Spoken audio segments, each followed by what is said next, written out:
अस्सलाम वालेकुम सर, कैसी मुलाकात रही? आप भी थे राना सनाउल्लाह से।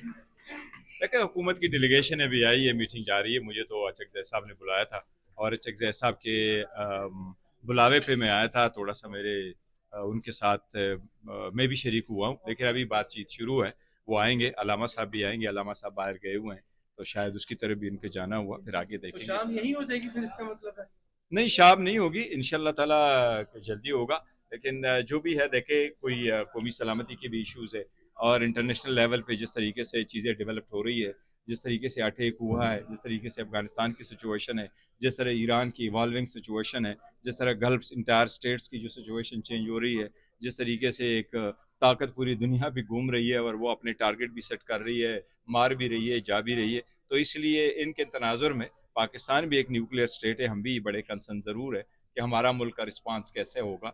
और हमने एज अपोजिशन हमने भी एक रोल प्ले करना है और हमने अपनी आवाम की जो एहसासात है और उनकी जो जज्बात है उसको भी हुकूमत के नोटिस में लेके आना है।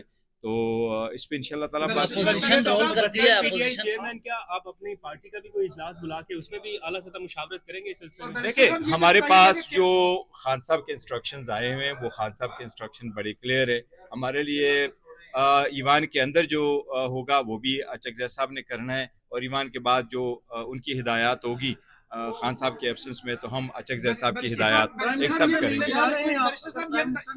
नहीं, देखो अभी अभी उनका उनका जरूर है और बात ये एक एक करें ना सर। ये ईद भी क्या इमरान खान जेल में गुजारेंगे या बाहर आएंगे? अल्लाह करे बाहर आ जाए। सर मेरा सवाल है कि वज़ीर-ए-आज़म हाउस में जाने वाली पॉलिसी जो है वो तब्दील की है या पीटीआई जाएगी? अभी वज़ीर-ए-आज़म हाउस नहीं, अभी कोई फैसला नहीं हुआ, लेकिन अभी इनकी मुलाकात हो रही है। अचक साहब जो फैसला करेंगे वो हमारे लिए। इससे कबल फ़लस्तीन की कॉन्फ्रेंस थी, आप लोगों ने शिरकत नहीं की थी। इन कैमरा इजलास भी बुलाने के लिए हुकूमत ने कहा था कि बानी से मुलाकात करेंगे, मुशावरत करेंगे। तो इस मरतबा तो नहीं बानी से मुशावरत वो फ़लस्तीन पे नहीं था। फ़लस्तीन पे जो हमने यहाँ दिया था वो एक्चुअली हमास के जो लीडर को के खिलाफ हुआ था, तो हमने तो ये सारी यकजहती के लिए उनका साथ दिया था। लेकिन जिसकी तरफ आप इशारा कर रहे हैं वो जाफर एक्सप्रेस ट्रेन के बाद इन्होंने एक मीटिंग ज़रूर बुलाई थी और हमने कहा था कि जी खान साहब के साथ हमारी मुलाकात होगी तो हम इंस्ट्रक्शन लेंगे। उस सूरत हाल में यह था कि हमारा लीडर ऑफ द अपोजिशन नहीं था और लीडर ऑफ द अपोजिशन जो हमारे थे अपने अभी खान साहब के चकज़ै साहब है, लेकिन चकज़ै साहब के साथ मीटिंग शुरू है। जो माहौल में मुफाहमत है कि मज़ाहमत है, ये बताएं। माहौल कैसा है? माहौल में मुफाहमत है कि मज़ाहमत है? देखो, सियासत में दोनों चलते रहते हैं, लेकिन मुल्क की बात ऐसे हैं कि जब मुल्क की नेशनल सिक्योरिटी एट स्टेक हो, then we all have to act very responsibly और हम सब ने मिलकर के कोई ऐसा रास्ता निकालना है ताकि मुल्क की वो थैंक यू।